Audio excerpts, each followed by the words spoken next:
So this is the Ohio River. It's not too far from Kentucky. Quick drive. Right over there is Kentucky. The Ohio River separated the North and the South, and slaves that were in the South that were kept against their will and crazy stuff, they could cross this river and have freedom. So back in the late 1800s, there's a guy named John Parker that spent a lot of time on the banks of the Ohio River here. And what John Parker would do is he would come down to the banks here late at night. I'm sure he hid himself, dressed in dark clothes, because he knew that he didn't want anybody to see him. And John Parker would come down to the banks and he would look for across the river. He would look in the river.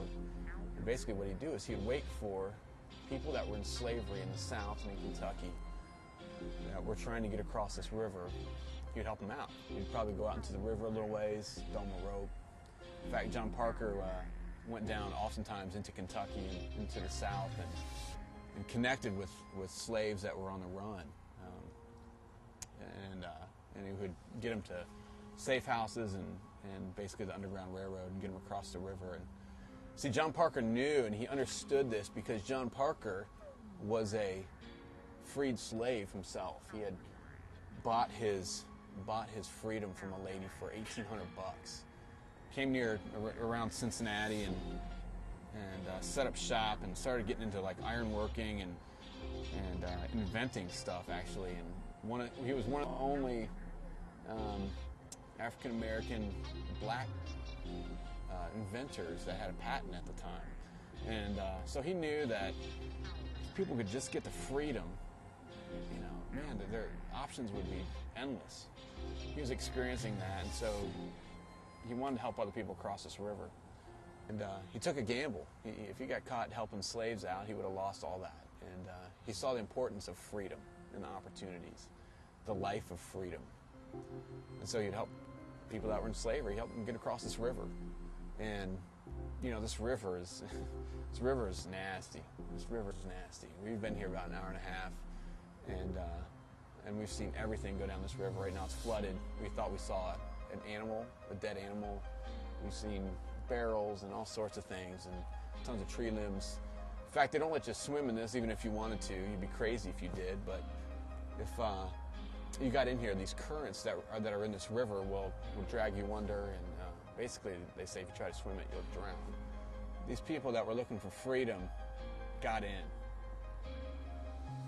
I'm sure it was a no-brainer. If they got to this river, they were all in, man.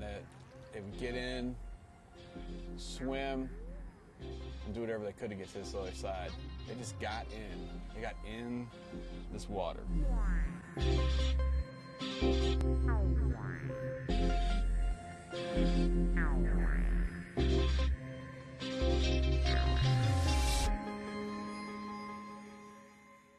So there's this guy in the Bible named Moses who God calls to fight for other people's freedom. And it really freaks Moses out. In fact, he says no. And then he says, God, can't you get somebody else to do it? But God's pretty persistent and convinces Moses that he's the only one who can lead people into a freedom and a new life. So Moses decides to approach Pharaoh. And God's there with him.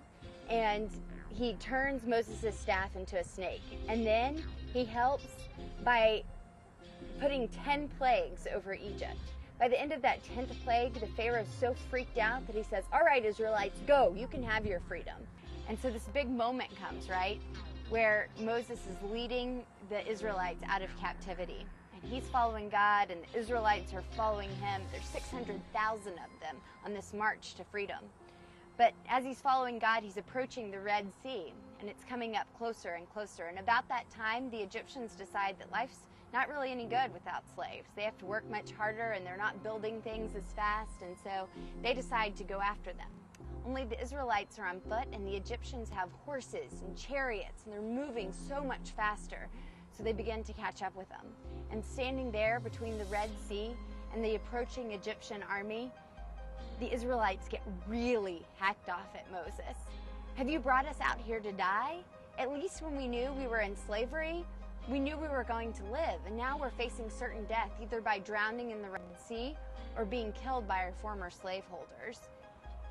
And Moses raises his hand. As he does, God parts the Red Sea and makes a way for the Israelites to cross to go into freedom. And 600,000 Israelites cross over the empty seabed into their newfound freedom. And as the Egyptians enter the sea behind them, Moses lowers his hand, and the Egyptian men are all drowned in the middle of the sea. So on the other side, the Israelites are remembering how they were really scared. And when they were standing at the banks of the Red Sea, they thought there was no hope. But they're also rejoicing that God helped them through that really hard time with this amazing miracle. And on the other side, they start to celebrate their freedom and trust God a lot more than they ever did when they were in slavery.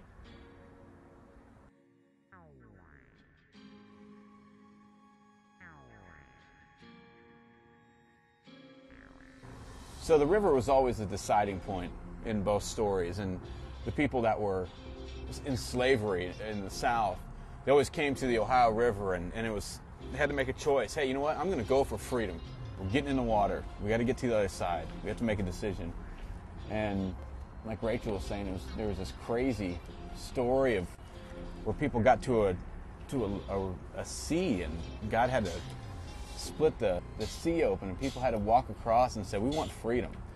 And we're not in slavery like that anymore. We're not in slavery in the South. We don't really have that, at least here in America. And we're not escaping Egyptians and anything like that, like Rachel's story was talking about, but we're still in slavery in a way. And maybe that slavery is you always go over to your girlfriend or boyfriend's house, and you always do things that you regret. And it's just constantly over and over and over and over. And you start to feel like, man, I just feel like I'm a slave to this. Like, how could I ever stop this? Or maybe you're bitter. Maybe you're upset. Maybe you're always getting mad at maybe your mom or your dad or someone leaving your family. Maybe it's your uncle or your aunt for doing something to you. And you think, man, you know what? I'm so bitter. And you try to forgive people. You hear that stuff and you're trying. You don't want to have that attitude, but you're always feeling bitter. And you feel like, man, I just feel like I'm a slave to this. God wants you to move towards freedom, and it's going to be difficult. Your own river could be that you have to go talk to your boyfriend or girlfriend and tell them that you want to stop the destructive pattern that you've been in. It could be that when people start to gossip, you have to walk away and people think you're crazy. It could be that your friends are all excited about how drunk they got the other night and you feel completely left out because you didn't go along with it. It could be that you stop looking at those magazines you know you have no business looking at. Whatever your own personal river is, it's that really, really hard thing that you have to do that honors God but moves you towards freedom.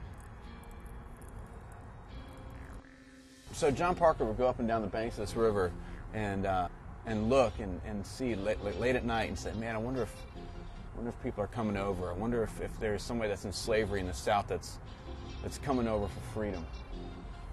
Just look around. John Parker is a lot like God, because God is in the same way. He's looking to the right, he's looking to the left of your river. Maybe you're standing on the banks and wherever you are, God's looking at you, and in the same way that maybe John Parker said, hey, swim, you can make it, you can get across. God's looking at you, and basically what is he saying? Swim!